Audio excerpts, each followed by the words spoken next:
अस्सलाम वालेकुम। आज का हमारा टॉपिक जो है पीओआई आइडेंटिफिकेशन का।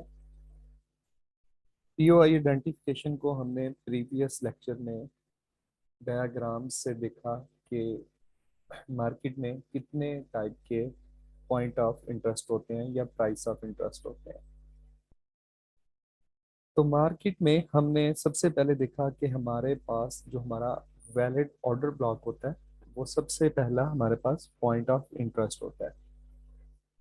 एक लेग में मार्केट में बहुत सारे आपको वैलिड ऑर्डर ब्लॉक्स मिल सकते हैं, लेकिन हमने सिर्फ जो इंड्यूसमेंट के बाद बनने वाला और जो एक्सट्रीम पर ऑर्डर ब्लॉक बनेगा सिर्फ उसी को प्ले करना है। बाकी हमारे ऑर्डर ब्लॉक किसी काम के नहीं होंगे।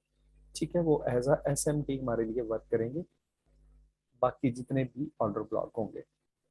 ठीक है।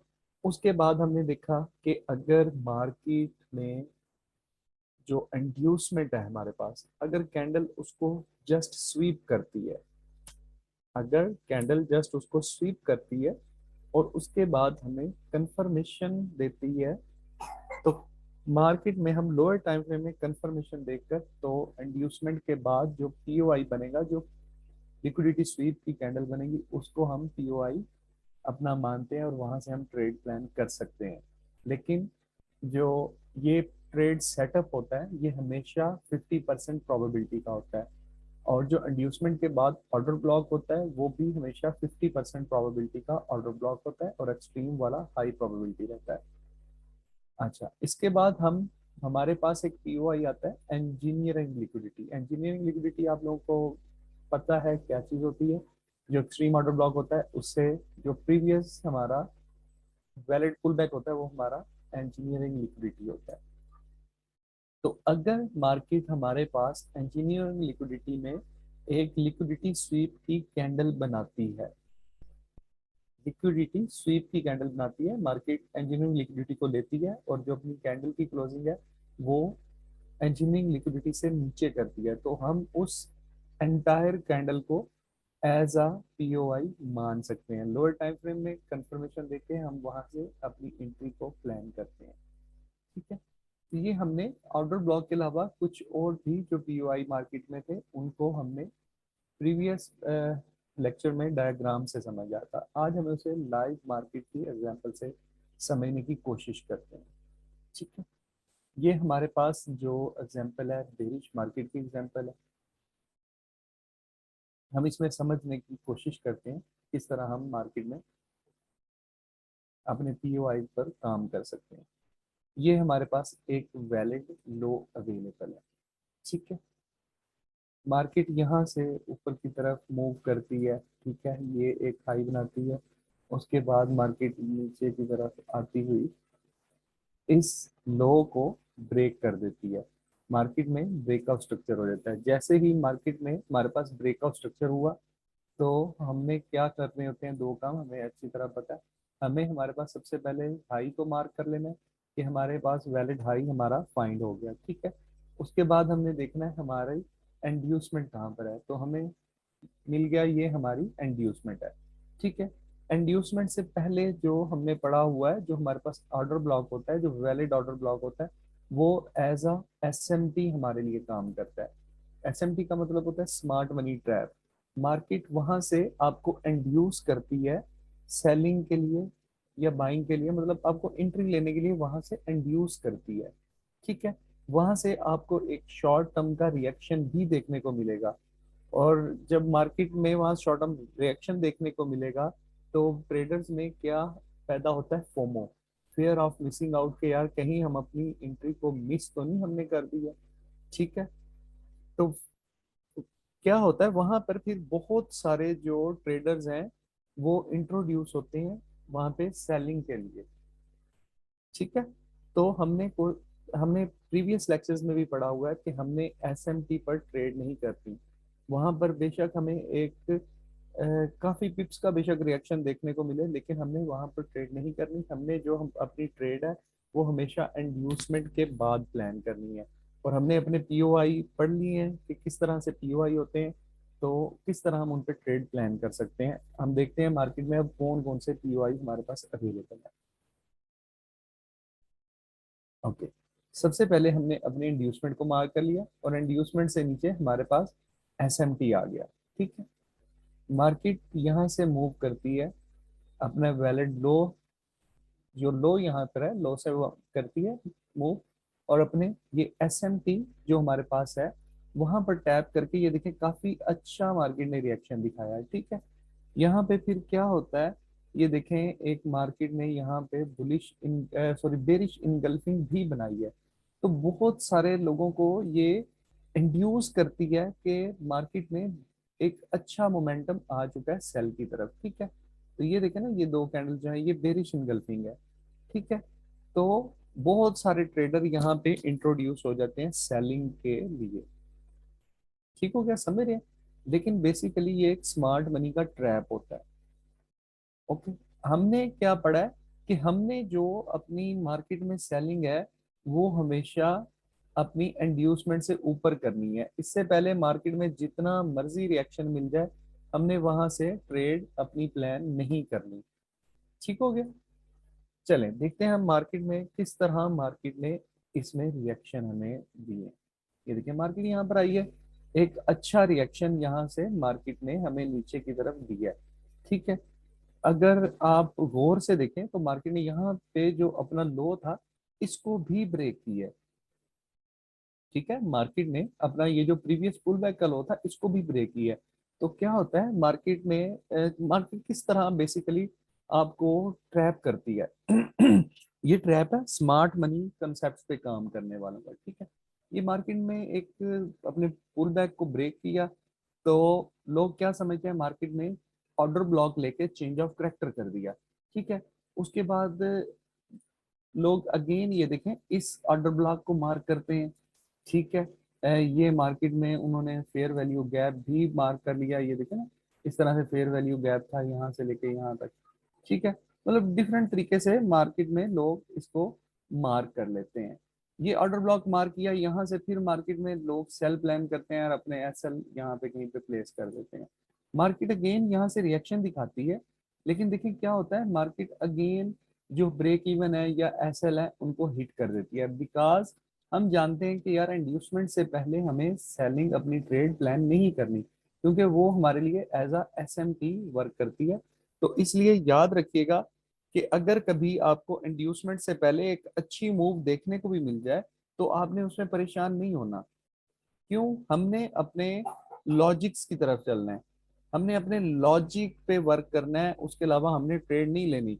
अगर कहीं से मार्केट आपके लॉज एक ये बात जहन में रखिएगा, बहुत सारे मैंने फेसबुक पे भी क्वेश्चन देखे हैं कि सर यहाँ पे मार्केट ना एफवीजी में इंटर हुई है, ना यहाँ पे ऑर्डर ब्लॉक में इंटर हुई है, ना यहाँ पे कुछ और सीन है, मार्केट फिर भी मूव कर गई है।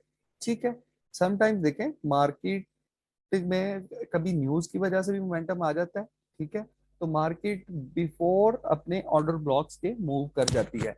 तो इस चीज का एक सिंपल सा आंसर है, बहुत ही सिंपल सा आंसर, कि देखें आपने सिर्फ उसी वक्त ही ट्रेड करनी है जब मार्केट आपके रूल्स पे आपके लॉजिक्स पे पूरी उतर रही है। अगर मार्केट आपके रूल्स पे लॉजिक्स पे पूरी नहीं उतरती तो यार आप उस मूव को छोड़ दें। मार्केट में बहुत सारे पेयर हैं, आप किसी और पेयर में भी अपनी एंट्री फाइंड कर सकते हैं। ठीक है, आपने तभी आपने इतनी एंट्री प्लान करते हैं जब आपके रूल्स कंप्लीट होंगे। ठीक हो गया, तो इस चीज का मैंने आपको सिंपल सा आंसर बता दिया। अच्छा, अब हमने करना है पीओआई अपना फाइंड। सही है, अब देखें सबसे पहले हमारे पास पीओआई क्या बना, हमने पढ़ा था अगर मार्केट में एक लिक्विडिटी स्वीप की कैंडल बन जाती है इंड्यूसमेंट के ऊपर तो वो हमारा एज अ पीओआई वर्क करती है। ठीक है, यहाँ पर देखिएगा ये क्या हुआ, ये मार्केट में एक लिक्विडिटी स्वीप की कैंडल बन गई यहाँ पर। ठीक है, तो हमने क्या पढ़ा कि हम उस पूरी कैंडल को लिक्विडिटी स्वीप वाली को एज अ पीओआई मान सकते हैं। ठीक है, एज अ पीओआई सॉरी, उस पूरी कैंडल को हम एज अ पीओआई मानेंगे और उस पर हम ट्रेड को प्लान कर सकते हैं। अगर उसकी विक बड़ी है तो हम जस्ट विक को ही मार्क कर सकते हैं। जैसे इस केस में देखें, ये देखें ये पूरी कैंडल की यहाँ तक विक है, इससे नीचे एक छोटी सी आपको एक कैंडल नजर आ रही है, कैंडल की बॉडी, और बाकी इसमें ये टोटल मार्केट ने एक विक बनाई है। तो हम यहाँ पे क्या करेंगे, हम क्योंकि विक बॉडी से काफी बड़ी है तो हम सिर्फ जो इस कैंडल की विक है उसको एज अ पीओआई कंसीडर कर लेते हैं। ठीक है, ओके, ये हमने कैंडल की विक को एज अ पीओआई कंसीडर कर लिया। अच्छा, हमने अब यहाँ क्या पढ़ा था कि मार्केट जैसे ही यहाँ से नीचे जाकर मार्केट दोबारा इसमें टैप करेगी, ठीक है, यहाँ पर मार्केट जैसे इसमें आकर टैप करेगी तो हम दो तरीके से एंट्री ले सकते हैं। एक तो हमारे पास तरीका ये है कि हम यहाँ से इसके स्टार्ट से एंट्री लगा दें या इसके मिड से एंट्री लगा दें और अपना ऊपर एसएल प्लेस कर दें। ये होता है अग्रेसिव एंट्री। इसमें आपके पास सिर्फ एक ही कंफर्मेशन होती है कि आपको सिर्फ एक पीओआई आपका मिला है और इसके अलावा आपके पास कोई कंफर्मेशन नहीं है। ठीक है, तो ये अग्रेसिव एंट्री होती है, इसमें आपके एसएल हिट होने के चांसेस ज्यादा होते हैं क्योंकि आपके पास सिर्फ एक कंफर्मेशन है। ठीक है, उसके बाद दूसरा हमने कल पढ़ा था कि जब मार्केट यहाँ पे हमारे पीओआई में इंटर हुई है हमने लोअर टाइम फ्रेम में शिफ्ट कर लेना है। फॉर एग्जांपल ये जो अब मैं ये मूव मार्क कर रहा हूँ ये लोअर टाइम फ्रेम की है।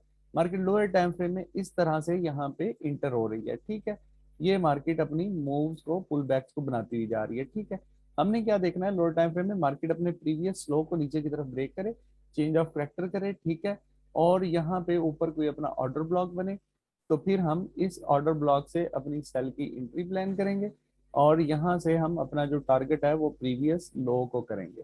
ठीक है, ये दो तरीकेकार हैं इस पीओआई पे काम करने के लिए। ठीक हो गया। अच्छा, चलें हम इसमें जस्ट अगर अभी हमने एंट्री मॉड्यूल्स नहीं पढ़े, हम जस्ट इसमें देखते हैं कि हमने एक सिर्फ जो अग्रेसिव का हमें पता है, हमने यहाँ पे पीओआई अपना मार्क किया और हमने यहाँ पे अग्रेसिव एंट्री ले ली इस पॉइंट पे। ठीक है, अच्छा, हमने पर ट्रेड जो होता है वो रिस्क 1% लेना होता है। पर ट्रेड अपना रिस्क 1% लेना होता है। ये क्या चीज होती है इसके बारे में इंशाल्लाह मैं वो टाइम नहीं मैनेज हो पा रहा, एक काफी डिटेल वीडियो मैंने बनानी है कि किस तरह 1% रिस्क को हम बनाते हैं। ठीक है, ये आपकी जो रिस्क मैनेजमेंट की लास्ट क्लास होगी उसमें भी डिटेल से इंशाल्लाह पढ़ाया जाएगा रिस्क मैनेजमेंट का आपको कि किस तरह आपने 1% रिस्क पर ट्रेड लेना है। ठीक है, अच्छा, फॉर एग्जाम्पल अब हमने यहाँ से 1% रिस्क यहाँ पे लिया अपने अकाउंट का कैपिटल का और यहाँ पे हमने एसएल प्लेस किया। ठीक है, मार्केट इस ये वाली कैंडल थी ना, यहाँ पे दिखेगा ये वाली कैंडल थी, सही है, ये कैंडल थी हमारा पीओआई, ये जो मैंने ये नीचे की तरफ मार्क कर रहा हूँ ये हमारे पीओआई की कैंडल थी। शायद थोड़ा सा ब्लर हो ये क्योंकि डायग्राम है आपको नजर ना आ रही हो। ठीक है, तो मार्केट में क्या हुआ, मार्केट सडनली ये देखें वेरी नेक्स्ट कैंडल इस पीओआई में इंटर हो गई। हम हमें तो एक ही तरीकाकार पता है अग्रेसिव एंट्री का, हमने यहाँ से एंट्री प्लेस कर दी और यहाँ पे अपना स्टॉप लॉस पुट कर दिया। ठीक है, अब मार्केट ने यहाँ से देखें मार्केट यहाँ तक गई है और यहाँ मार्केट ने काफी अच्छा खासा मूव किया है। ठीक है, अब कुछ लोग तो यहाँ पे वेट करेंगे कि अपने एसएल के साथ ही वेट करेंगे कि मार्केट यहाँ तक टैप कर जाए। ठीक है, लेकिन बहुत सारे लोग यहाँ पे जब एक अच्छी खासी मूव बन जाती है, जब एक बेरिश कैंडल हमें मोमेंटम वाली मार्केट में नजर आ जाती है तो वहां पे ब्रेक इवन अपनी ट्रेड को कर लिया जाता है। चलें हम अभी ब्रेक इवन की भी बात नहीं करते, हमने 1% रिस्क लिया हुआ है। मार्केट में क्या हुआ, मार्केट ने यहाँ पर हमारा 1% का एसएल कर दिया और हम मार्केट में -1% लॉस में आ गए। ठीक है, -1% लॉस में आ गए। ठीक हो गया, समझ गए आप, ये हमारा मार्केट में एसएल हिट हो गया। अच्छा, एक तो इसकी क्या वजूहत है, इसकी दो वजूहत हैं। सबसे पहले आपने एक चीज को जहन में रखना है कि हमारे पास मार्केट में एक हाई प्रोबेबिलिटी ऑर्डर ब्लॉक ऊपर की तरफ पड़ा हुआ है। ठीक है, ऑर्डर ब्लॉक तभी वैलिड होता है जब उसमें एक फेयर वैल्यू गैप होता है। ठीक है, और हमने पढ़ा है कि मार्केट 90% यही पॉसिबल होता है कि उसी लेग के दौरान अपने फेयर वैल्यू गैप को कवर कर लेती है, फिल कर लेती है। बहुत कम रेयर केसेस में ऐसे होता है कि मार्केट वहां से मूव कर जाती है और इन फ्यूचर मार्केट जब कभी वहां पर आती है तो उस गैप को कंप्लीट करती है, ये बहुत कम ऐसा होता है। ठीक है, तो एक हमें दूसरा हमने ये पढ़ा हुआ है कि ये जो भी हमारा जो फर्स्ट पीओआई होता है इंड्यूसमेंट के बाद, ये हमने कल पढ़ा था कि वो 50% प्रोबेबिलिटी का होता है। चलें फिर भी हमने अगर यहाँ पे एंट्री ले ली हमारा -1% यहाँ पे लॉस हो गया। ठीक है, हमने एक टाइप जो पीओआई की थी वो पढ़ ली, जो कि थी मार्केट पे अगर हमें लिक्विडिटी स्वीप वाली कैंडल मिले इंड्यूसमेंट के ऊपर। ठीक है। अच्छा, अब यहाँ पे हम और देखते हैं कि जैसे ही अब मार्केट ने इंड्यूसमेंट ले ली, ये मार्केट ने हमारे पास इंड्यूसमेंट ले लिया। ठीक है। अच्छा, सबसे पहले हमने क्या करना होता है, एक तो हमारे पास ये ऑलरेडी पीओआई बन गया ना, यही पीओआई हमारे पास बन गया। इंड्यूसमेंट के बाद आपको याद होगा हम क्या करते हैं, हम अपने ऑर्डर ब्लॉक्स को फाइंड करते हैं। ऐसे ही है ना। तो हम अपने हाई, जो हमारे पास वैलिड हाई है, इसके पास से अपने ऑर्डर ब्लॉक्स को फाइंड करना शुरू करते हैं। तो ये देखें, ये जो मैंने मार्क किया हुआ है ये वाला, आप गौर करेंगे तो ये मार्केट में एक वैलिड ऑर्डर ब्लॉक था, इसने प्रीवियस कैंडल भी ली हुई थी।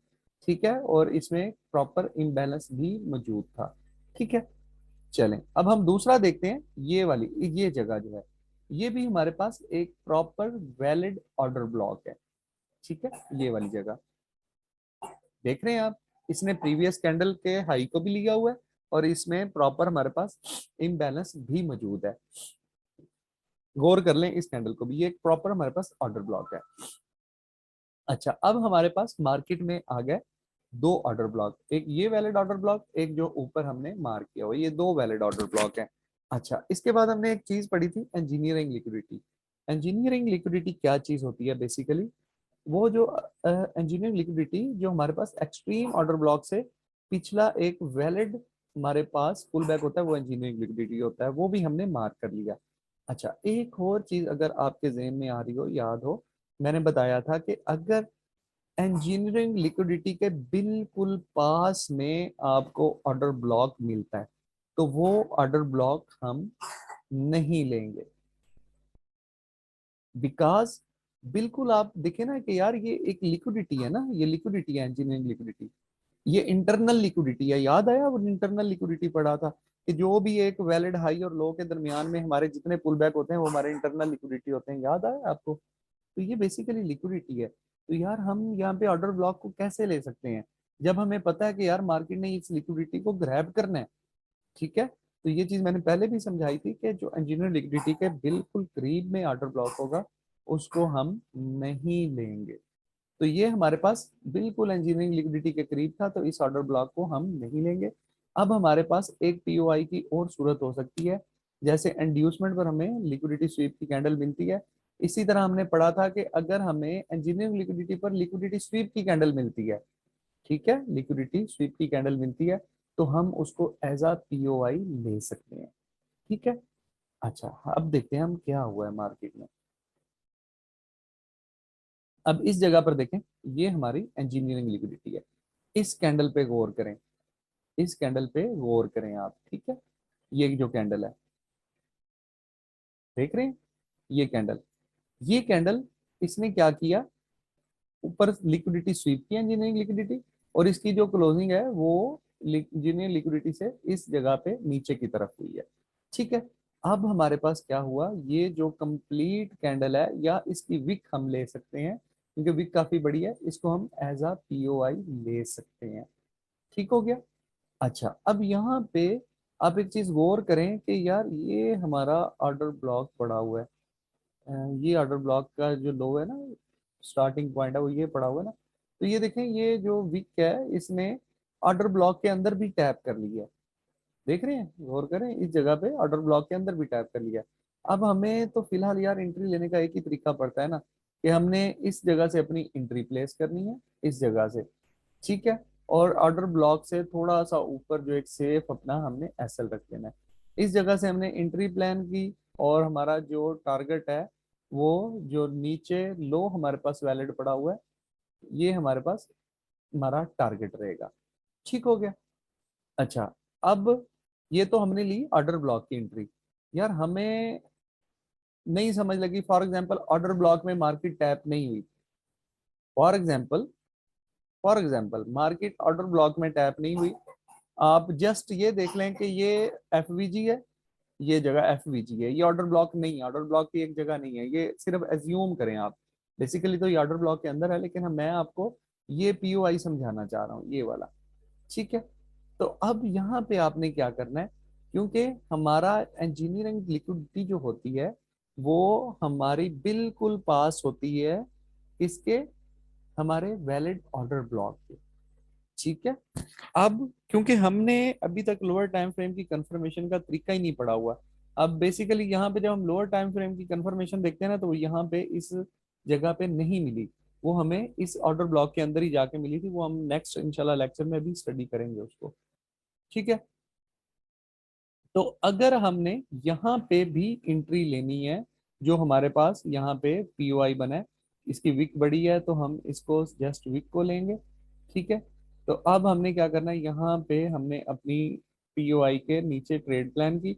अब हमें जो एसएल है, हमने पढ़ा था, मैंने कल भी एक दो बहुत दफा ये चीज बताई है कि अपने एसएल को एक सेफ जगह पे रखा करें। ठीक है।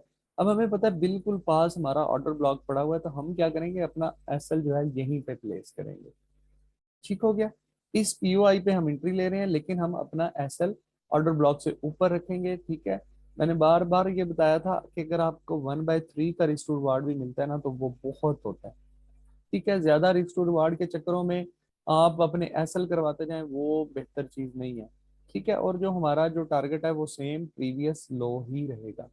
ठीक हो गया। अब आप इसको भी गौर करें तो ये कम से कम 1/3 की ट्रेड ही लग रही है, अगर इस एसएल से भी हम इसको लें। ठीक हो गया। तो ये हमारे पास, हमने पीओआई को देख लिया कि किस तरह हमारे पास पीओआई बनते हैं। ठीक है। क्लियर है? यहाँ पे किसी का क्वेश्चन है तो बताएं।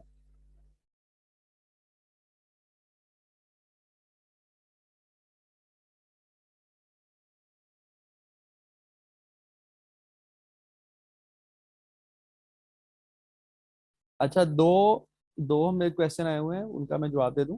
एक पहला क्वेश्चन था, सर लिक्विडिटी स्वीप वाला कैंडल कलर कैसे होना चाहिए। हमारे एसएमसी में ना कैंडल कलर जितना भी है ना, कोई भी चीज है, कैंडल कलर हमें मैटर नहीं करता। हमें मैटर करता है, जो हमने चीज पढ़ी हुई है, कैंडल की क्लोजिंग मैटर करती है। वो बेरिश हो बुलिश हो, हमें उससे मतलब नहीं है। कैंडल की क्लोजिंग जो है आपके वो इंड्यूसमेंट से या आपके इंजीनियरिंग लिक्विडिटी से नीचे होनी चाहिए। एक और नेक्स्ट क्वेश्चन है, सर आपने कहा था कि इंड्यूसमेंट के बाद वाला ऑर्डर ब्लॉक भी वैलिड होता है। बिल्कुल, हमारे पास दो ऑर्डर ब्लॉक वैलिड होते हैं, जो हमारा इंड्यूसमेंट के बिल्कुल बाद होता है या जो हमारा एक्सट्रीम पर होता है। ठीक है। लेकिन ये जो ऑर्डर ब्लॉक मैंने लिया, ये वैलिड ऑर्डर ब्लॉक पड़ा, ये हमने क्यों नहीं लिया? ये देखें, हमने इसलिए नहीं लिया, मैंने बताया था इस चीज का, गौर करें अगर आपको याद हो, कि हमारे पास वेरी नेक्स्ट हमारे पास एक्सट्रीम ऑर्डर ब्लॉक पड़ा हुआ है। ठीक है। तो एक्सट्रीम ऑर्डर ब्लॉक से पीछे एक यही पुल बैक है ना, तो ये पुल बैक हमारा इंजीनियरिंग लिक्विडिटी कहलाता है। तो मैंने बताया था कि इंजीनियरिंग लिक्विडिटी के बिल्कुल पास में अगर कोई ऑर्डर ब्लॉक होगा ना, तो उस ऑर्डर ब्लॉक को हम नहीं लेते, क्योंकि जस्ट अबव उसके लिक्विडिटी पड़ी हुई है। और मार्केट ने जस्ट अबव अगर लिक्विडिटी पड़ी है, तो हमें पता है मार्केट ने लिक्विडिटी वो लेनी ही लेनी है।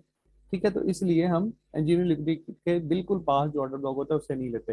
हाँ, अगर फॉर एग्जांपल ये हमारा इंड्यूसमेंट था ना, बिल्कुल ये यहाँ पर कोई ऑर्डर ब्लॉक पड़ा होता इस तरह से, तो वो हमारा एक वैलिड ऑर्डर ब्लॉक होता, क्योंकि वो इंजीनियरिंग लिक्विडिटी से दूर पड़ा हुआ है।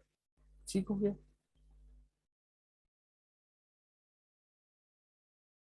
सर ये सेकंड पीओआई किस तरह ट्रेड करेंगे, गेन बता दें। सेकंड पीओआई कौन सा है, हमजा दोबारा पूछें। जी, जो लिक्विडिटी स्वीप कैंडल होती है, आप ये देखें, इसको लिक्विडिटी स्वीप कैंडल कहते हैं कि ये हाई था ना, अब इसने मार्केट ने ऊपर तक गई है। ठीक है। और जो क्लोजिंग है, उसने कैंडल की जो बॉडी क्लोजिंग है वो इस जो हमने लाइन लगाई है हाई के, इससे नीचे हुई है। अब देखें क्यों ये इस तरह होता है। अब बहुत सारे लोग ये ऑर्डर ब्लॉक मार करके बैठे हुए हैं ना यार, ये वाला ऑर्डर ब्लॉक, ये ऑर्डर ब्लॉक वो लोगों ने मार किया हुआ है। ठीक है। तो यार लोग यहाँ पे ट्रेड ले रहे होंगे।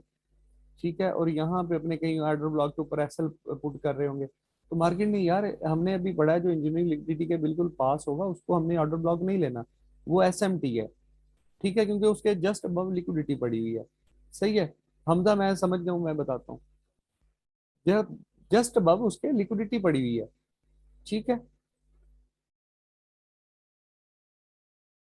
लैगिंग वाली कैंडल का मतलब ये है कि यार जो लिक्विडिटी स्वीप करती है, अब ये देखें जो मैंने बताया ना, इसकी कैंडल ने सबके एसएल हिट कर लिए जिसने इस ऑर्डर ब्लॉक पे ट्रेड ली थी, और मार्केट ने जो अपनी कैंडल की क्लोजिंग थी वो यहाँ पर की। ठीक है। जैसे इंड्यूसमेंट पे बताया था कि इस तरह लिक्विडिटी स्वीप की कैंडल बने, तो आप अगर विक बढ़ी है तो जस्ट उसको पीओआई ले सकते हैं अपना इस तरह से। तो मार्केट जब दोबारा यहाँ से इसके अंदर इंटर होगी, हम यहाँ से ट्रेड प्लान करेंगे, ऊपर एसएल रखेंगे और नीचे की तरफ लो को टारगेट करेंगे। ठीक है, तो ये सेम इंड्यूसमेंट के ऊपर जैसे बनी थी ये वाली लिक्विडिटी कैंडल, तो इसी तरह हम इंजीनियरिंग लिक्विडिटी के ऊपर भी अगर बनती है तो उसको भी ट्रेड कर सकते हैं, क्योंकि सम टाइम आपने देखा होगा कि market just fair value gap में से ही मूव कर जाती है अपने ऑर्डर ब्लॉक को लिए बगैर, तो इसलिए हम इस पीओआई को लेते हैं।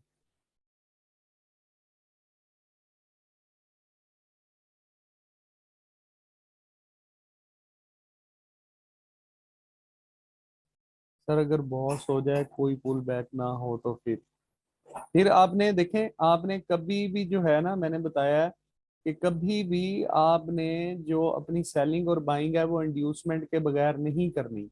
ठीक है, आपने कभी भी अपनी सेलिंग और बाइंग इंड्यूसमेंट के बगैर नहीं करनी। अच्छा क्वेश्चन है, मैं इसको बता देता हूँ। ये देखें, ये मार्केट का लो था, ये हाई बना। ठीक है, एक मिनट थोड़ा सा ऊपर ड्रा करता हूँ, ये हाई बना। अब मार्केट ने ये देखें इस तरह से अपनी इसको ब्रेक कर दिया मार्केट में, ये देखें इस तरह कोई पुल बैक नहीं लिया मार्केट ने। ठीक है, अब कोई पुल बैक ही नहीं लिया तो ना इंड्यूसमेंट है इसमें, ना जेन्युइन लिक्विडिटी है, कोई चीज नहीं है। ठीक है, कोई चीज नहीं है ना, हो सकता है यहाँ पे ऑर्डर ब्लॉक बन जाए, लेकिन हमने अभी क्या पढ़ा है कि हमने कभी भी मार्केट में इंड्यूसमेंट से पहले सेलिंग या बाइंग नहीं करनी। ठीक है, तो जब तक आपका इंड्यूसमेंट नहीं बन जाता, ठीक है, इस तरह से इंड्यूसमेंट नहीं बन जाता, तो तब तक आप इसको सेलिंग या बाइंग इसमें नहीं करेंगे। अच्छा, फॉर एग्जांपल इंड्यूसमेंट नहीं बनता, मार्केट इस ऑर्डर ब्लॉक तक टैप कर गई है। ठीक है, आपने फिर भी यहाँ पे उस वक्त तक सेलिंग या बाइंग नहीं करनी, अपने उस ऑर्डर ब्लॉक में सेलिंग नहीं करनी कि जब तक मार्केट फॉर एग्जाम्पल यहाँ पे कोई लिक्विडिटी ना ले ले। ठीक है, मार्केट को बेसिकली लिक्विडिटी चाहिए ना। अब यहाँ पे क्या हो सकता है, यहाँ पे किस तरह की कैंडल बन सकती है, मैं अच्छी तरह से ड्रा करता हूँ। यहाँ पे ये मार्केट यहाँ पे आई, आपका ये ऑर्डर ब्लॉक पड़ा हुआ है। ठीक है, यहाँ पे अब मार्केट यहाँ पे आए, यहाँ पे एक इस तरह की कोई कैंडल क्रैक बनाए जो ऊपर की तरफ एसएल्स को कलेक्ट करके, लिक्विडिटी को कलेक्ट करके अपनी जो कैंडल की बॉडी है वो नीचे की तरफ क्लोजिंग कर दे, तो हमें फिर वेट करना पड़ता है ऐसी कैंडल का। वरना मोस्ट प्रोबेबिलिटी ऐसे प्रॉबेबली ऐसा हमने देखा है कि अगर किसी मार्केट में इंड्यूसमेंट ना बने और वो बड़ा शार्पली अगेन मूव कर जाए ऊपर की तरफ, तो वहां पे बहुत ज्यादा चांसेस होते हैं कि मार्केट वहां पर चेंज ऑफ वेक्टर कर सकती है। तो आपने वेट करना है लिक्विडिटी स्वीप का, उसके बाद ही ट्रेड करनी है, लिक्विडिटी के अलावा आपने ट्रेड नहीं लेनी। अच्छा, और क्वेश्चन कोई?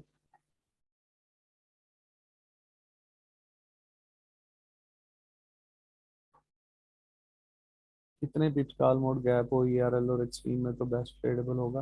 पिप्स का कोई काउंट नहीं होता आपका, बस लास्ट जो होता है क्या उसका नाम है पुल बैक, वो होना चाहिए। पिप्स उसमें हमारा ये कोई लॉजिक नहीं है पिप्स का।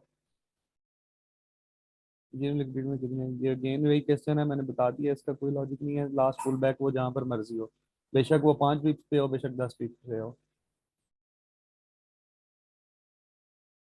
हमजा भाई, वो एक वो कहानी वो सुनी होगी ना, मिसाल कि वो सारी रात वो हीर पढ़ते रहे, सुबह पूछा कि भाई हीर कौन है। भाई बताया है ऑर्डर ब्लॉक भी हमारे पीओआई होते हैं, उसके अलावा हमारे पास पीओआई कौन कौन से होते हैं वो कल भी बताया है, आज भी बताया है। दोबारा बता देता हूँ क्योंकि आपने क्वेश्चन पूछा है कि यार इस तरह अगर लिक्विडिटी स्वीप वाली कैंडल बनती है ना इंड्यूसमेंट पे, वो भी हमारा एज अ पीओआई वर्क करती है। ठीक है, और इस तरह इंजीनियरिंग लिक्विडिटी पे अगर वो बन जाती है लिक्विडिटी स्वीप वाली कैंडल, तो वो भी एज अ हमारा पीओआई वर्क करती है। लेग में एक वैलिड पुल बैक हो तो वही आईडीएम भी होगा, वही जी। जी, अगर सिर्फ एक ही आपका इंड्यूसमेंट हो, सॉरी, आपका पुल बैक हो तो वही इंड्यूसमेंट और वही आपका इंजीनियर लिक्विडिटी होता है, ये मैंने कल बताया था। नहीं, इंजीनियरिंग लिक्विडिटी में आप हमेशा जो उस पुल बैक का हाईएस्ट पॉइंट होगा ना वो मार्क करेंगे। ठीक है, ये मैंने पहले चीज बताई थी। फॉर एग्जांपल ये देखें ना, आप कह रहे हैं इस तरह एक पुल बैक बनते हुए आ रहे हैं, वैलिड पुल बैक ये होते हैं, लेकिन इसमें मैंने पहले भी बताया था कि हाईएस्ट पॉइंट मार्क करेंगे इंजीनियरिंग लिक्विडिटी के लिए। जो एड्यूसमेंट होता है उस पर पहला मार्क करते हैं इस तरह से, जो इंजीनियरिंग लिक्विडिटी होती है क्योंकि वो हमने वेरी फर्स्ट मार्क करना होता है उसकी तरफ से अपना जो एक्सट्रीम काउंटर ब्लॉक होता है, तो उसको हम वेरी फर्स्ट जो ऊपर ऊपर होगा ना हाईएस्ट, उसी को मार्क करेंगे ना। अब देखें ना, इंड्यूसमेंट हम नीचे की तरफ से मार्क करते हैं ना, तो वेरी फर्स्ट को मार्क करते हैं, तो वो हमारा सबसे पहला जो माइनर होता है उसको मार्क करते हैं। अब जो इंजीनियरिंग लिक्विडिटी है हमने वेरी फर्स्ट मार्क करना है ऑर्डर ब्लॉक की तरफ से, तो ये ऑर्डर ब्लॉक की तरफ से वेरी फर्स्ट यही होगा ना, हाईएस्ट, इसको मार्क करेंगे। इंड्यूसमेंट के बाद वाला वो भी फेल हो जाए तो हम तब अगेंस्ट ट्रेड ले, हाँ जी, हम काउंटर ट्रेंड ट्रेड ले सकते हैं। काउंटर ट्रेंड ट्रेड के बारे में मैं आपको बताऊंगा किस तरह ले सकते हैं। फॉर एग्जांपल आप ये कह रहे हैं, इनका हमजा का क्वेश्चन है, हमजा रमजान का, कि सर ये हमें पता है इस ऑर्डर ब्लॉक तक भी तो मार्केट में जाना है ना, तो क्या हम इस तरफ से इस तरफ ट्रेड ले सकते हैं? बिल्कुल ले सकते हैं। काउंटर ट्रेंड की उसका भी आपको तरीका बताएंगे।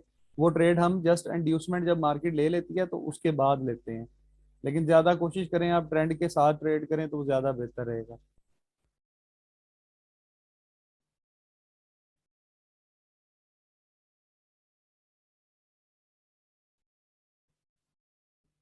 अगर कैंडल एक्सट्रीम ओबी के ऊपर क्लोज करे देन बेरिश आ जाए तो, अच्छा ऐसे होता है, ये होता है टाइम फ्रेम का ट्रैप। मानुल्लाह का क्वेश्चन है कि एक कैंडल अगर आपने H1 का किया हुआ है ना मार्क स्ट्रक्चर, ठीक है, H1 की में एक कैंडल जो है ये हमारा हाई था, इसके ऊपर क्लोज कर गई, ये मैंने बताया था आप लोगों को, ठीक है। ये सॉरी, ये इस तरह ऊपर क्लोज कर गई, हाई के लिक्विडिटी स्वीप नहीं की, कैंडल ने क्लोजिंग नीचे नहीं की, ऊपर ही कर दी, ठीक है। तो यहाँ पे इस सूरत में मैंने बताया था, और वो कह रहे हैं very next candle bearish candle इस तरह से नीचे की तरफ बन गई, ठीक है। तो इसमें मैंने बताया था कि जब आपका ऊपर की तरफ आपका जो हो गया, बेसिकली ये हम इसे चेंज ऑफ करेक्टर ही मानते हैं, लेकिन सम टाइम क्या होता है कि वेरी फर्स्ट नेक्स्ट कैंडल जो है नीचे की तरफ अपनी बेरिश को बना जाती है, ये होता है बेसिकली टाइम फ्रेम का ट्रैप। अब आप जब ये H1 का आपका स्ट्रक्चर था ना, आप H4 में जाके देखेंगे ना, तो वहां पे इसी तरह की कोई सिचुएशन बनी होगी, ये कैंडल की क्लोजिंग नीचे होगी और ऊपर जस्ट आपको विक ही नजर आएगी, ठीक है।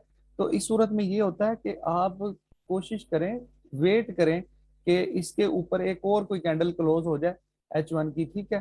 तो फिर हमें एक कंफर्मेशन हो जाती है कि मार्केट में ऊपर की तरफ चेंज ऑफ करेक्टर हो चुका है। ये टाइम फ्रेम के ट्रैप से बचने के लिए यही एक तरीका इस्तेमाल किया जा सकता है कि आपको वेट करना पड़ता है कि एक या दो कैंडल कोई अच्छे मोमेंटम वाली और ऊपर की तरफ क्लोज हो जाए। अगर आप इस तरह का कभी सीन देखें कि एक कैंडल ऊपर क्लोज हुई है और वेरी नेक्स्ट कैंडल एक अच्छे मोमेंटम के साथ नीचे क्लोज हो गया, तो वहां आप समझ जाएं कि मार्केट ने टाइम फ्रेम का ट्रैप किया आपके साथ।